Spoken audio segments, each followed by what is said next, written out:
तो बहुत जाहिर सी बात है कि अब उसने अपना जो पॉलिटिकल पावर है वो अपने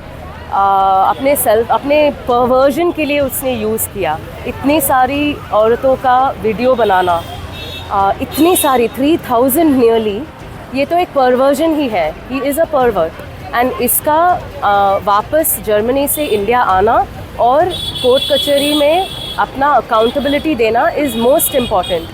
These women are not bodies that politicians can play their political games. These women are real women. They have lives, they have families.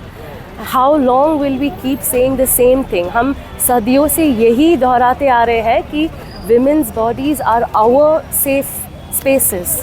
And when politicians who are supposed to keep our culture safe, when they become the perpetrators, that is how they enable rape culture.